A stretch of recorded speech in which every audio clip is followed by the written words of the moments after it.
New 52, Captain Atom issue 2. When we last left off, Captain Atom was basically fighting off a erupting volcano. Now, he did basically absorb the whole thing, but it was so much energy, he basically become like a little melted nucleus, and he reanimated himself just by knowing the basic compounds that makes a human, which is hydrogen, water, and sulfur. He only knew that. He didn't know nothing else. He reconstructed his whole, basically, his own existence again. So basically, he was nothing and he became something again. But at this time, it also turned out he started getting waves and waves and waves of people talking, visual texts, visual news. He basically saw a different form of energy he wasn't familiar with, and he freaked out so bad that he went back. He instantly just teleported to the lab where Mag, I'm gonna call it fucking new disability mags and Renita. So they quickly put him in the isolation chamber, which basically is like a weird nucleus bubble that basically restores his stability as well as exiles him from outside energy. So outside communications. So that works. But Scott, Renita's boyfriend, comes in and he's angry. He's like, "Oh, I should have figured you was here since Adam was here. You always working where he's working." Basically, he's just a jealous little scientist, and he's trying to make Captain Adam seem like a threat. He's saying that, look, the Justice League didn't want him because he was unstable. He's a walking bomb. What happens if he goes nuclear? Blah blah blah. So basically, he's complaining, and Adam hears this. Adam comes out of the bubble, and he says, "Look, Scotty, I got this thing. I got it controlled. I'm learning."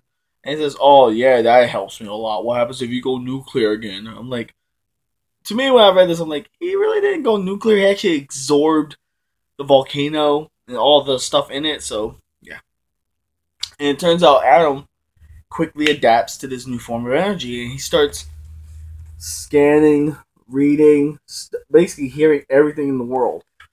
Because the way Renita and the professor stated, communication is a form of energy. So to Adam, every text in the world, news ink in the world, radio in the world, voice signals in the world through telephones or whatever device that puts out a communication, he sees it, he hears it, he knows it. So that's pretty nifty. If like that's a really cool ability. I like that about Captain Atom. Does that mean he knows all the secrets to the Justice League? I'm just out there thinking. So he starts. So Adam starts to test out his ability. So he goes around, teleports everywhere. He's looking around, trying to see who needs help. A little girl who has cancer. He basically says this is not right. He's so young. He shouldn't. Well, girl, right? Girl. Yeah, no, it's a boy. It's a boy. My bad. The boy looks like a girl. So Adam miniaturizes himself to like microscopic, goes into the boy, and fights off the cancer.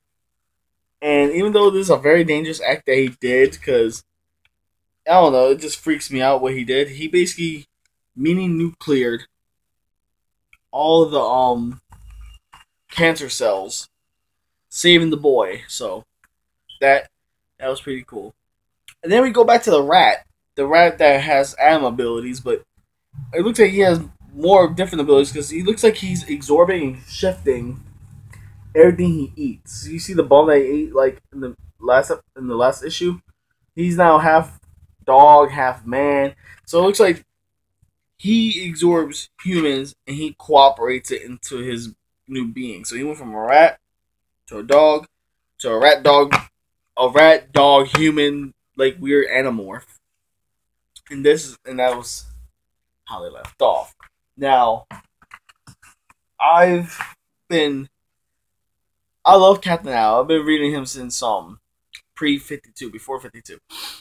And I was always so mad at his weakness was that suit. Because, mind you, Superman overheated him.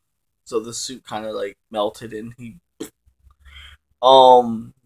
got his suit slashed up a few times and he went so far in issue 2, the only thing we know is that using his abilities unstables him.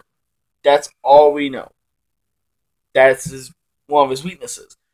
But so far, what we do know, he's basically like a human satellite dish for all forms of communication type energy. We do know he can absorb massive amount of it. Of course, we all know the basics of his abilities.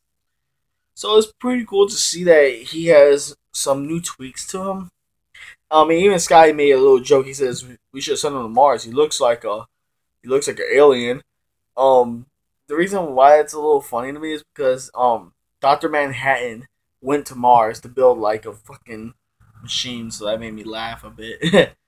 But yeah, if you want to keep knowing what else happens, pick up the comic or keep watching, and I'll see y'all next week in the next review. Bye bye.